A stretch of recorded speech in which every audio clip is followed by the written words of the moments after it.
Thank you very much, Chizoba. And back to a first story. Of course, we brought you news that the Lagos State Parks and Garages administrators in southwest Nigeria have advised the Trade Union Congress of Nigeria, Nigeria's second trade union or labor union, to shelve its planned protest scheduled to hold on Monday, September 25, which has threatened to shut down economic activities in Lagos State. And of course, the union is saying that the planned protest was due to, or is due to, the state government's ban on activities of its affiliate union, the Road Transport Employers Association of Nigeria, alleging the state government, that's the Lagos state government, is interfering in activities of labor unions. However, the Lagos State Parks and Garages administrators are advising the TUC to exercise caution to avoid being dragged into what they call the stormy waters of transport union. Well,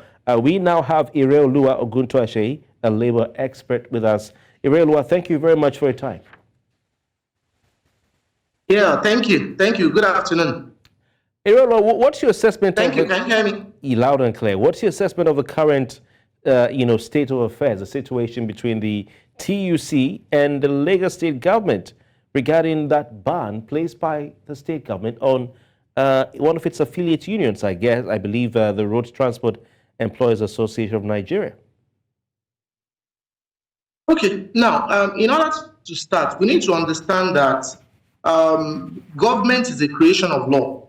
And it is very important to that extent, before the government can act, they also need to understand whether their act is constitutional, such that, after they acted, it will not be a subject matter of litigation, such that it will not subject them to ridicule. But in this instant case, the question is, can the government even place a ban on the activities of Road Transport Employers Association of Nigeria? That is the question. And I think the government cannot place a ban. Now, we need to understand, it is enough for the government to say that, okay, the Road Transport Employers Association, by their activities, are causing fracas. But again, there is the police that have the responsibility of maintaining law and order. Now, and I can also say that the government has the responsibility to maintain law and order by using the police. But if we look at Road Transport Employers Association, their creation, they are registered under the trade union as a trade union by reason of the Trade Union Act. So considering the fact that it is not the government that registers them, I don't think it is appropriate or legitimate for the government to place a ban on them. Now, if the government is saying, and I stay in Lagos, and I've also seen that sometimes the activities can be very overbearing.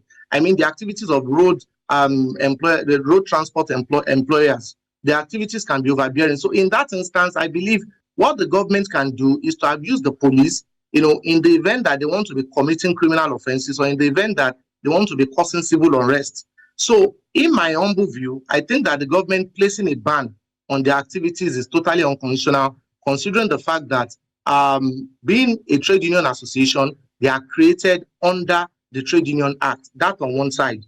Now, on the other hand, can we now say that TUC's protest, based on what the government has done, is proper? We need to trace the trajectory. And the trajectory will show that there has been a litigation on this matter by His Lordship, Honorable Justice Esoe.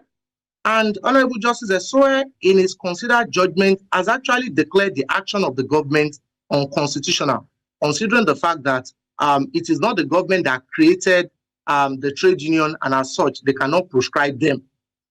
And there is currently an appeal or a process to appeal on this matter, because I think by virtue of an application filed by the Lagos state government on the 28th of April, they've commenced the process of appealing against this matter. So I will see this matter currently now as sub judice. And if this matter is sub judice, then I believe that the process of litigation, the court process, should take its course. Okay. Because this is not the banana republic. This is a democratically, elected system. So by virtue of Section 6 of the 1999 Constitution as amended, the judiciary has that power to adjudicate. Because of time, I want to quickly move on to ask you, our next question. You've talked about this constitutional, the constitution and the laws that both parties have to abide by. You've said this is in court. But the TUC had earlier accused the state government, as Lagos state government, of violating the constitution by disregarding the industrial court's ruling. And what ruling is the TUC referring to? It's a ruling. So can you give us some insight into what ruling the TUC is referring to, and what they mean by saying that the constitution is being violated by the Lagos state government? But the ruling, the Trade Union Congress, the Trade Union Congress they're referring to can be a ruling in suit number NICN LA 38/2022, and to justify their protest. I hope you can hear me. Yes, please go on. Please Hello, go on. I'm commenting on the ruling the TUC are making reference to justify their process, and that ruling was delivered by His Lordship, Honorable Justice Maureen Esoe, Court 2 National Industrial Courts in suit number NICN LA 381/2022. Now, in that particular ruling, His Lordship had actually declared unconstitutional the action of the Lagos state government proscribing the union. Now, what I'm saying now is that the Lagos state government had actually kicked off process to appeal the ruling. In fact, I think by a motion dated 28th of April 2023, because the ruling was dated 18th of April 2023, that was when the ruling was given. Coincidentally, I was in court that day on the 19th of April 2023, and I got to know about the ruling. So on the 28th of April 2023, I think the Lagos state government filed a motion kickstarting their process of appeal. And I'm saying that to the extent in which there is already a motion to seek leave or seeking leave to appeal that particular ruling, I think the Trade Union Congress, being a body created by law under the Trade Union Act, they should wait till the outcome of that particular process, of that particular appeal initiated by the Lagos state government. Now, they are saying, to the best of my knowledge, that the Lagos state government can comply with the ruling. And the Lagos state government, under the Constitution, particularly Chapter 4, Section 36, they are exercising their right of appeal. They are exercising their right of fair hearing and extending it to appeal, to the Court of Appeal.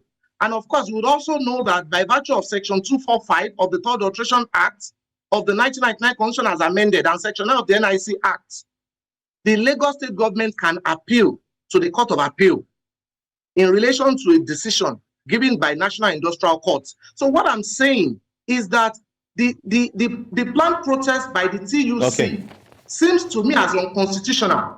Because in as much as TUC I'm sorry, we have to go to protest, or it should not. I'm sorry, we have to go. I think your point is taken that since there's an appeal, they ought to not go on strike. I guess that's what you're saying. Thank you so much, Ireoluwa, for your time and for your expert analysis as always.